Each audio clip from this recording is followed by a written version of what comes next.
Hi, ఎలా ఉన్నారు?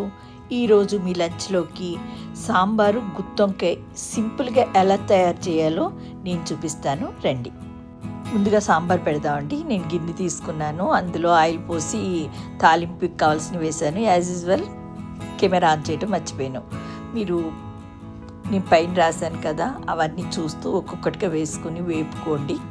First ములక్కాడ, రాడిష్, ఆనియన్స్, క్యారెట్ ఎందుకు వేసానంటే అవి కొంచెం బాగా మగ్గాలండి. అందులోనే నేను మిర్చి కూడా వేసి బాగా కలిపి మూత పెట్టి ఒక్క 2 minutes అన్నా మగ్గనివ్వండి. ఇవి కొంచెం ఎక్కువసేపు మగ్గాలి.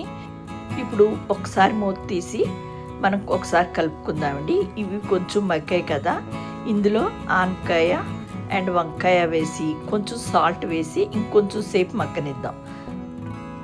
నేను ఇలా ఒక్కొక్కటిగా 2 minutes ఎందుకు వేపుతున్నానంటే ములక్కాడ, ఆనియన్, క్యారెట్ కొంచెం ఎక్కువసేపు మగ్గాలి, ఇవి కొంచెం తక్కువ. లాస్ట్లో నేను బెండకాయ అండ్ టమాటా వేస్తాను, ఎందుకంటే ఇవి కొంచెం త్వరగా మగ్గిపోతాయి కాబట్టి. ఇప్పుడు ఇంట్లో సాంబార్ పొడి వేసుకుని బాగా కలుపుకొని మూత పెట్టి బాగా మగ్గనివ్వండి. ఈ సాంబార్ పొడి వేయడం వల్ల మీకు ముక్కలు తినేటప్పుడు చాలా టేస్టీగా ఉంటాయండి. ఇప్పుడు మనం గుత్తొంకాయ ఫ్రై చేసుకుందాం. నేను వంకాయలు తీసుకుని మధ్యలో కట్ చేసి ఉప్పు, కారం పెట్టి డీప్ ఫ్రై చేశానండి. ఇప్పుడు మనం మసాలాలు తీసుకుందాము. గసగసాలు, ధనియాల పొడి, జీలకర్ర పొడి, గరం మసాలా వేసి ఒకసారి గ్రైండ్ చేశాను. ఇప్పుడు అందులో అల్లం, వెల్లుల్లి, ఉల్లిపాయ అండ్ టమాటా వేసి మెత్తగా పేస్ట్ చేసుకోవాలి. ఈలోగా ఒకసారి సాంబార్ చూద్దామండి. ముక్కలన్నీ బాగా మగ్గిపోయాయి చూడండి, మీకే తెలుస్తుంది, మనకి తెలుస్తుందండి ఎంతవరకు కుక్ అయ్యాయని. ఇప్పుడు అందులో కొంచెం పసుపు వేసి ఇంకొంచెం సేపు మగ్గనిద్దాం. సాంబారు నేను చెప్పినట్టు స్టెప్ బై స్టెప్ చేసి చూడండి. నేను ఫస్ట్ ఏమేసాను, తర్వాత ఏమేసాను, అట్లా చేసి చూడండి. చాలా అంటే చాలా బాగుంటుందండి. మీరు ఒకసారి ట్రై చేయండి. మన పీసెస్ అన్నీ ఉడికిపోయాయండి. ఇప్పుడు ఇందులో వాటర్ పోసుకుందాం. వాటర్ పోసుకుని మరగనివ్వండి. మన గుత్తొంకాయ మసాలా చూసారు కదా, ఇందులో ఇప్పుడు మనం కారం, ఉప్పు కూడా వేసుకుని ఒక్కసారి మంచిగా గ్రైండ్ చేయండి. బాగా కలవడానికి అంతే, మీరు స్పూన్తో కలిపేసినా పర్లేదు, నేనైతే మిక్సీలో పట్టాను. మళ్ళీ ఇలా చేసి వంకాయల్లో స్టఫ్ చేయండి. నేను వెనకాల అదే పని చేస్తున్నానండి, యాక్చువల్గా కనిపించట్లేదు, వెనకాల నేను స్టఫ్ చేస్తున్నాను అనమాట. అలా చేసి పక్కన పెట్టుకోండి. ఈ గుత్తొంకాయ ఫ్రై కూడా చాలా సింపుల్ అండి. మీరు నేను చెప్పిన విధంగా ఒకసారి చేశారంటే చాలా ఈజీగా చేసేసుకుంటారనమాట. చూసారా ఎంత బాగా స్టఫ్ చేశానో. ఇవి పక్కన పెట్టుకుని ఇప్పుడు సాంబార్ చూసుకుందాం. వాటర్ మరిగింది కదండి, ఇప్పుడు ఇందులో నేను ముందుగానే కందిపప్పు ఉడకపెట్టి ఉంచానండి, అది వేసాను. వేసి కలుపుకొని కందిపప్పుతో పాటు మరీ కొంచెం సేపు మరగనిద్దాం. ఈ సాంబార్లోకి గుత్తొంకాయ ఫ్రై చాలా బాగుంటుందండి, మీరు ఒకసారి ట్రై చేయండి. మన సాంబారు మరిగిపోతుందండి. ఇప్పుడు ఇందులో చింతపండు పోసుకుందామండి. చింతపండు పోసి సాల్ట్ వేసుకుందాం. చింతపండు కొంతమంది సాంబారు చాలా పుల్లగా తింటారండి, కొంతమంది మీడియంగా తింటారు. సో ఎవరి టేస్ట్కి తగ్గట్టు అలా వేసుకోండి. అలాగే నేను హింగ్ వేయలేదని మీరు అందరూ అనుకోవచ్చు. థైరాయిడ్ ఉన్నవాడు హింగ్ తినకూడదండి, అది గుర్తుంచుకోండి. అందుకే నేను ఎక్కువ వేయను.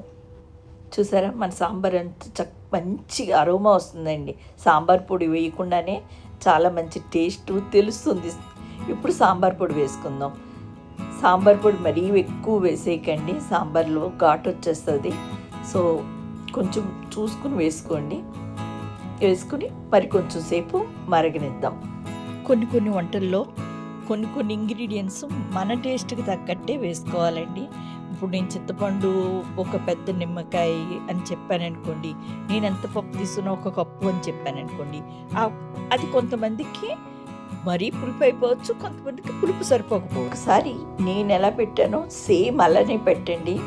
హింగ్ అని ఏం అక్కర్లేదు, టేస్ట్ అయితే అదిరిపోద్దండి. నన్ను పూర్తిగా నమ్మొచ్చు, చాలా అంటే చాలా బాగుంటుంది. మీరు ఒకసారి ట్రై చేయండి.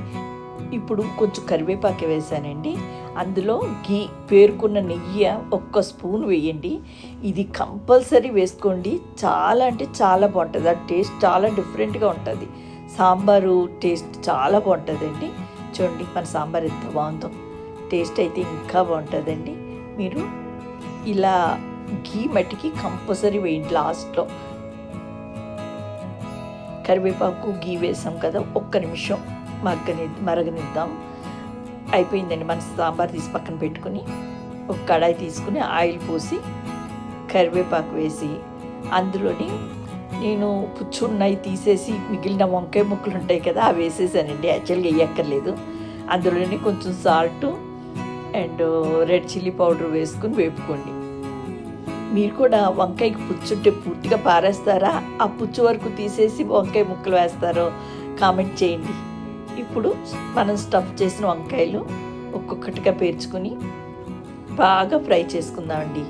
మీకు కావాలంటే ఇందులో కొత్తిమీర వేసుకోండి, అది తిరిగిపోద్ది. నాకైతే చాలా ఇష్టం కొత్తిమీర వేస్తే. సో మీరైతే కంపల్సరీ కొత్తిమీర వేసుకోండి, చాలా బాగుంటుంది.